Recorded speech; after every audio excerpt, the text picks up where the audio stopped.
Bonjour Henri, Bonjour, je te laisse te présenter. je m'appelle donc Henri, j'ai 70 ans, je réside à Niort. J'exerce la photographie de sport au sein d'un journal PQR, donc c'est la presse quotidienne régionale. Et j'ai été diagnostiqué à la maladie de Parkinson en juin 2019. Est-ce que tu peux nous expliquer les premières difficultés que tu as rencontrées au quotidien?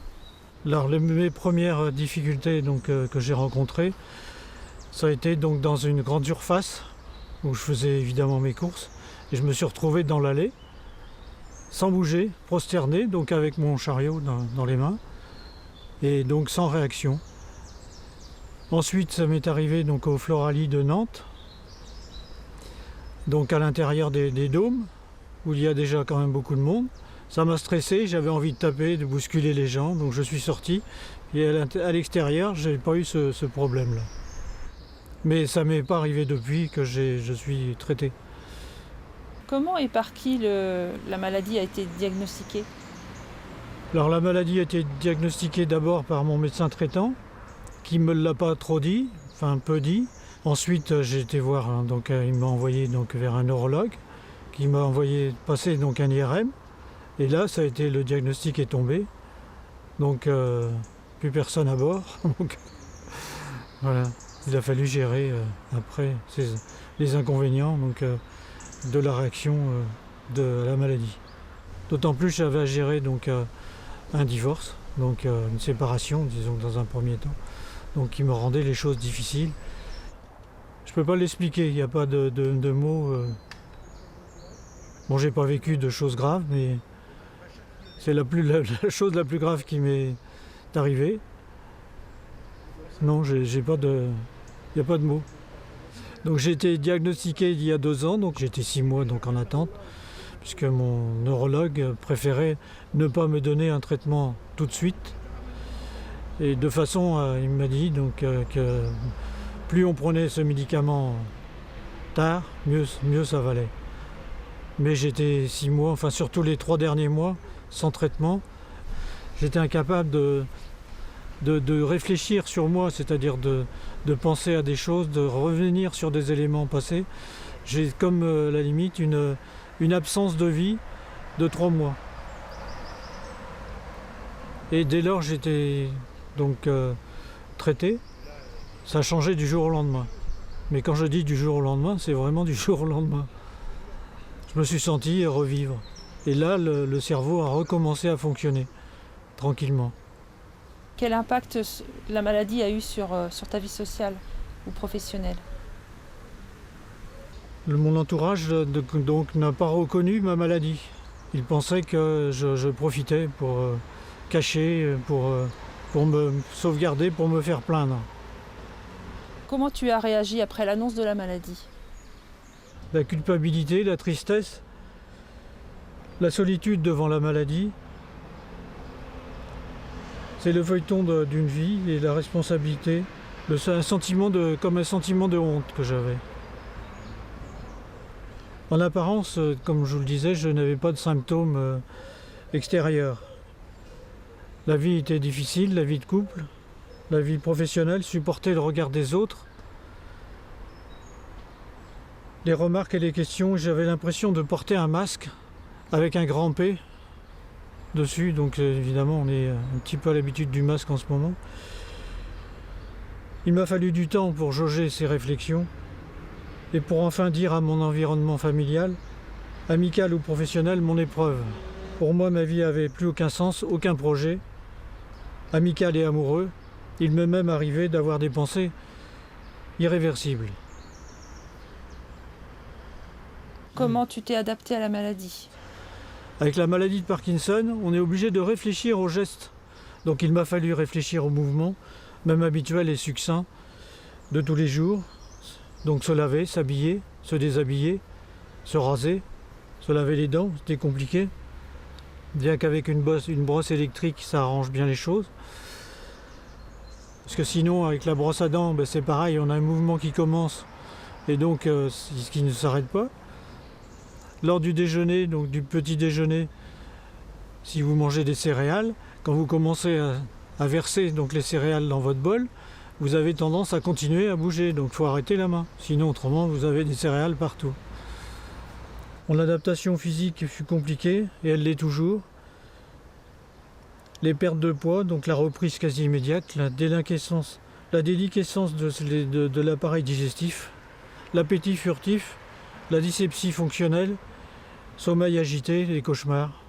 C'est une pression et c'est une fatigue, surtout on est déjà fatigué dès le lever du coucher dès le lever du jour et jusqu'au coucher du soleil, quoi. Tout est réfléchi. Alors que d'habitude c'est instinctif. Lorsque vous marchez, donc si vous marchez, donc il y a une chose qui est simple que j'ai remarqué, c'est quand je marche et si je mets mes bras donc le long du corps, je perds mon équilibre. Si je marche en me balançant, eh bien là ça va. Si je me retourne brusquement, hop, j'ai une tendance à changer mon chemin. Mais on a peur donc de faire quelque chose de mal. Donc, on a peur de bouger la main, on a peur de ne pas pouvoir le prendre, on a peur aussi du visage de l'autre.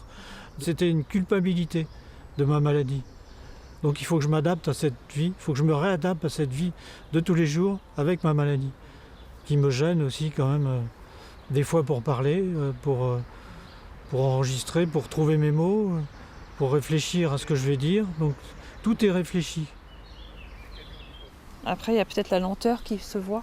Enfin, sur certains malades aussi. Après, oui, il y a la lenteur donc qui se voit, donc, puisqu'on met plus de temps pour réaliser un geste. Alors ça dépend de chacun aussi, donc on n'est pas tous pareils. Dans le même avancement de la maladie aussi. Pour l'instant, je me sens à peu près bien, mais jusqu'à quand, je ne sais pas. C'est l'incertitude qu'on a aussi. C'est-à-dire qu'il faut reprendre sa vie autrement, il faut vivre sa vie au jour le jour. Quelles sont tes activités maintenant ? Donc mes activités sont multiples, à la fois sportives, intellectuelles. C'est-à-dire sportive, je suis amoureux de golf, je joue avec d'autres personnes. Ça me fait du bien, ça me fait marcher, ça me fait travailler donc tout mon système nerveux, puisque ça m'apprend aussi à faire les gestes comme il faut, calculer le nombre de coups, le nombre de trous, enfin, etc. Donc mathématiquement, c'est aussi très bon. Les activités autrement sont des activités toutes simples, c'est-à-dire marcher. Essayer de marcher, de se raidir dans la marche, et non pas se recroqueviller, parce qu'on a tendance avec la maladie de se recroqueviller sur soi-même. Donc de marcher, de faire du vélo, j'ai repris le vélo. Intellectuellement, de toute façon, donc je travaille les photos, je suis obligé de travailler avec des outils informatiques, donc des réseaux sociaux. Je travaille aussi avec des journalistes, donc tout ça, ça me fait une activité semi-professionnelle, on va dire. Voilà, donc c'est tout bon pour moi. J'ai des activités, j'ai repris, enfin, si on peut dire pour l'instant, des petites activités donc au sein de France Parkinson. On peut dire peut-être un petit mot sur France Parkinson, qui nous aide beaucoup, donc qui nous propose des activités, donc la sophrologie, donc les discussions, donc les réunions, etc. Donc on a d'autres activités comme dans certains endroits où il y a l'art-thérapie, donc le chant, la lecture, qui permettent donc de faire travailler son intellectuel. France Parkinson qui m'a aidé beaucoup, enfin personnellement, et qui continue à m'aider, et que je compte aider aussi de mon côté. Une chose importante, c'est qu'il faut dire que je suis capable de le faire. Il ne faut pas vous dire j'ai la maladie de Parkinson, je suis foutu, je ferai plus rien, je me retire de la société. Au contraire, il faut avancer, puisque les gens vous le rendent bien.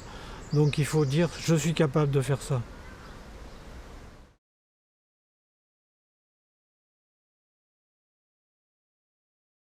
Voilà. Bonjour Chantal, tu peux te présenter ? Donc je m'appelle Chantal Milsan, j'ai 63 ans. J'habite dans une petite commune située dans le nord des Deux-Sèvres qui s'appelle Bretignolles. Et je suis retraitée actuellement. J'étais infirmière auparavant. Et ma maladie de Parkinson a été diagnostiquée en 2010, mais les premiers signes étaient en 2009 en fait. Quelles sont tes premières difficultés rencontrées au quotidien? Alors au départ, je n'ai pas eu beaucoup de difficultés, parce qu'en fait les signes étaient vraiment modérés. J'avais uniquement au niveau du bras droit un blocage, mais de façon temporaire, pas permanente. Au niveau, par exemple, quand je faisais la cuisine, quand je faisais des gâteaux, pour battre les œufs, j'avais du mal à faire des mouvements rotatifs. Mais sinon, c'était très très léger en fait. Au fil du temps, oui, après ça s'est généralisé au côté gauche. Là, c'était uniquement le bras droit, le bras gauche, puis après au niveau des membres inférieurs.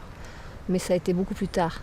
Comment et par qui Parkinson a été diagnostiqué? Alors, c'était particulier parce que de par mon travail, je travaillais dans un service de médecine où je soignais des gens qui étaient atteints de la maladie de Parkinson.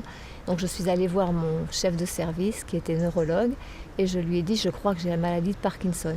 Il m'a envoyé à Poitiers voir M. Wetto qui, lui, m'a fait au cours d'une consultation avec simplement la clinique m'a confirmé que j'avais le syndrome parkinsonien, mais qui se transformerait probablement en Parkinson. Et en plus, il a fait mon arbre généalogique. Et dans ma famille, il y a énormément de Parkinsoniens. Alors que ce n'est pas une maladie normalement héréditaire, mais il y a très peu de cas, et moi je pense que je fais partie de ces gens-là. Le syndrome parkinsonien, vous avez quelques petites prémices en fait. Alors moi j'avais par exemple cette roue dentée qui était très légère, c'est-à-dire que quand je pliais et dépliais le bras, il y avait un frein. Au départ, on m'a mis un traitement. Il y avait un mieux-être. J'ai continué à travailler pendant 1 an et demi, mais après j'étais obligée d'arrêter. Parce que si je voulais continuer, justement, il fallait que je prenne de la L-Dopa. Donc j'étais obligée d'arrêter de travailler.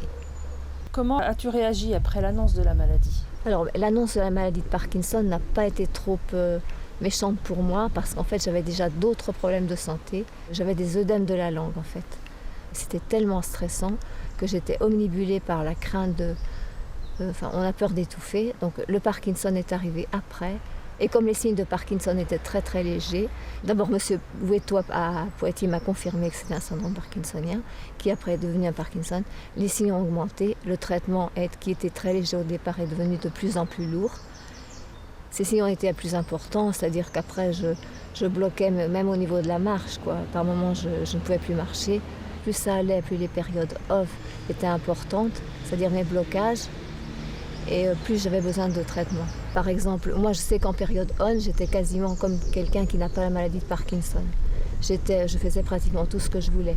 Les périodes off il y avait des blocages, mais qui étaient importants, mais qui ne duraient pas très très longtemps. Et au fil des années, ces périodes off ont augmenté, les périodes on ont diminué. C'est-à-dire que j'étais de moins en moins efficace au niveau de mes gestes. De façon journalière, c'est-à-dire qu'on a des périodes on, mais c'est souvent aux mêmes heures, c'est-à-dire que c'est rythmé par le traitement. Le traitement, a une efficacité, et on verra que c'est très important pour la neurostimulation ensuite. Quand vous prenez votre traitement, il est efficace, vous êtes en période on, c'est-à-dire que vous faites quasiment tout ce que font n'importe quelle personne. Alors qu'en période off, on est complètement bloqué, et en fin de dose par exemple, lorsque le traitement n'agit plus, on est off, c'est là où il y a des gens qui s'arrêtent, qui sont bloqués, qui ne peuvent plus marcher. Il y en a d'autres qui frisent. Enfin, il y a plein de symptômes qui sont différents. C'est différent chez chaque personne. Alors je sais comme pour moi, c'est le matin où je suis le mieux. Au niveau du sommeil, c'est pour ça que la neurostimulation, on me l'a proposée. Moi, je peux vous dire que je l'ai acceptée, parce que mes nuits, c'était un cauchemar. Je ne dormais plus, je n'ai eu aucun tremblement. Dans les signes, les tremblements sont importants. J'en ai eu aucun. Par contre, j'avais des raideurs très très importantes qui me valaient des souffrances horribles la nuit. Je ne dormais pas, ça me réveillait, c'était horrible. Alors les raideurs, c'est quand vous êtes bloqué, vous êtes comme ça. Enfin, je veux dire, c'est difficile à expliquer. C'est vos membres, ils bougent normalement. Moi, si je veux les bouger, c'était comme ça, les doigts presque en griffe, les orteils en griffe, c'est complètement coincé, quoi. Et la nuit, c'était la même chose. Et je faisais 38 kilos parce que je ne dormais plus quand je me suis fait opérer. Et la neurostimulation, justement, c'est une intervention qui consiste à mettre une électrode dans le cerveau qui est reliée à un stimulateur, ce qui nous permet après de mieux marcher, de mieux être. Et surtout, ça enlève beaucoup de médicaments. On prend beaucoup moins de médicaments parce que ça aide La maladie de Parkinson, c'est un manque de dopamine qu'on a. Donc ce manque de dopamine, on le complète en prenant de la dopamine par la bouche. Mais au bout d'un certain nombre d'années, la dopamine entraîne des effets secondaires, dont les dyskinésies, c'est-à-dire les mouvements désordonnés, involontaires. Et la neurostimulation, si vous voulez, diminue les dyskinésies.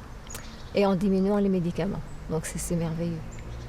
Mais parce que d'abord, il y a des critères très précis à respecter. Il faut avoir moins de 70 ans. Et en plus, il faut, au niveau des symptômes, il faut avoir des troubles moteurs tels que le tremblement, c'est très efficace. Les dyskinésies, justement. Par contre, certains signes qu'on appelle les signes axiaux, la neurostimulation ne fait rien. Par exemple, sur les troubles de l'équilibre, sur le freezing, et des choses comme ça. Et par contre, ça n'arrête pas la progression de la maladie. La maladie continue à progresser, même avec une neurostimulation. Ça améliore les symptômes, certains symptômes.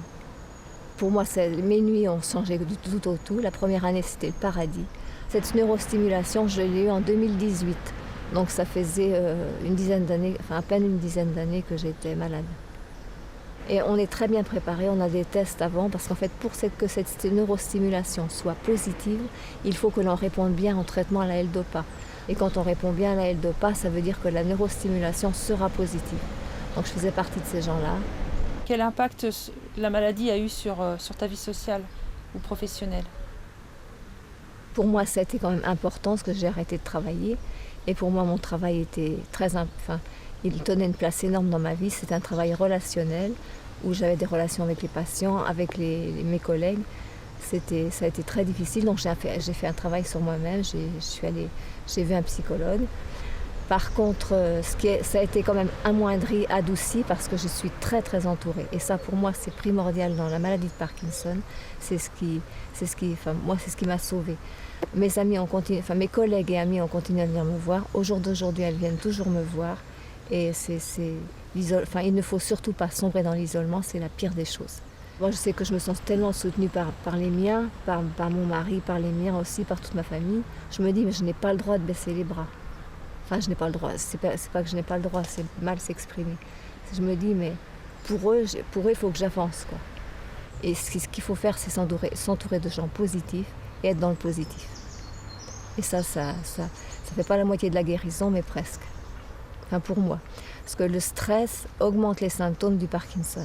Ça, c'est évident, clair. Quand on perd son travail, on n'a plus de reconnaissance sociale, ça c'est clair. Enfin, mais après, ça a été diminué par le fait que je sois entourée. Et heureusement qu'il y avait ça. Comment tu as réagi après l'annonce de la maladie? Au départ, je l'ai caché, je vous dis, ma lune de miel. Ce qu'on appelle la lune de miel, c'est le temps où le traitement de L-Dopa est efficace, très efficace. Moi, j'ai été très bien pendant 7-8 ans. Ça a été très long parce que je pense que ça a été diagnostiqué tôt. J'ai éprouvé une sorte de honte, en fait. Je ne voulais pas le dire, mais pas mes amis, mais mes collègues, pas toutes.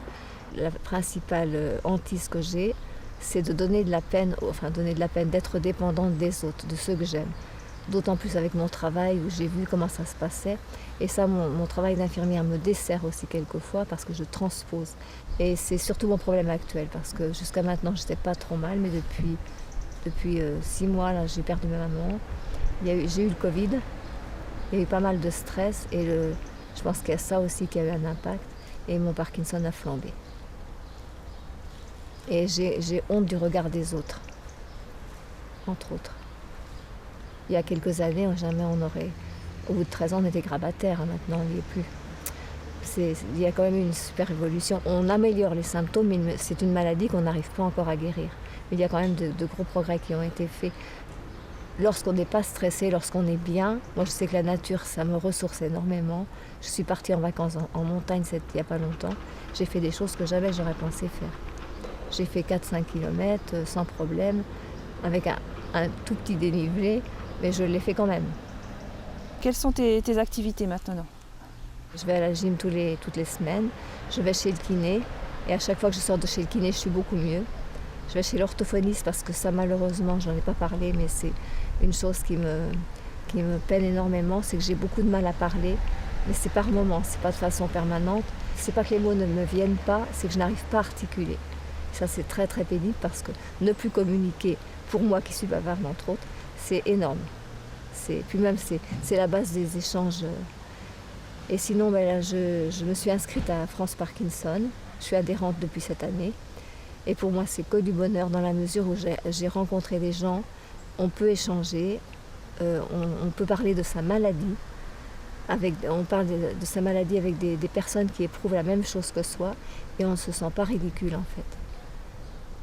Et pour mon mari, pour les aidants, je pense que c'est très important aussi. Parce que les aidants, il faut en parler, ils ont une place énorme dans notre vie. Et ça, faut le souligner parce qu'eux aussi, ils peuvent être fatigués. Moi, c'est ma hantise d'être dépendante par rapport à ça. Au départ, je n'ai pas voulu aller adhérer à France Parkinson parce que j'avais peur de voir des personnes qui étaient plus atteintes que moi. Or, en voyant ces personnes plus atteintes que moi qui en tant qu'infirmière transpose déjà, me dis je vais être comme ci, je vais être comme ça, je vais être grabataire. Je me suis dit mais là ça va être encore pire. Donc c'est pour ça que je n'ai pas adhéré plus tôt. Mais je regrette maintenant parce que je me rends compte qu'on peut échanger, on peut parler. Et quelquefois il y a des choses qu'on ne peut pas dire aux siens parce qu'on les aime, on les protège. Et là on peut se parler avec des personnes qui ont les mêmes choses que vous. Et vous vous rendez compte que ce n'est pas ridicule ce que vous éprouvez. C'est rassurant. Et je pense que ça doit être rassurant pour les aidants aussi. Parce que les aidants, si on se retrouve dans un groupe, il y a forcément les malades et les aidants. Et les aidants peuvent entre eux peut-être échanger et ça peut être très aidant. Le Covid est obligeant. Donc j'ai assisté à des séances de sophrologie par visio. Donc ça a été très très positif. Et on avait des séances de bavardage régulièrement. Et au niveau de ces séances de bavardage, il y avait des thèmes qui étaient abordés à chaque fois. Et on voit les différences. C'est très très intéressant. Moi je conseille. Je regrette qu'une chose, c'est de ne pas y être allé plus tôt. Pour conclure, moi je veux dire que la maladie de Parkinson, c'est une maladie qui actuellement n'est pas guérie. On améliore les symptômes. Il faut continuer à vivre, à sortir, à ne pas s'isoler, parce que plus on s'isole, plus on se met à l'écart de tout et plus on stresse. Il faut qu'on ait des personnes comme tout le monde et le regard des autres, il ne faut pas que ça soit une entrave à nos sorties. C'est tout. Mais surtout, il faut continuer à ne pas s'isoler et à être ensemble. On n'est pas des malades à part entière, on est comme tout le monde.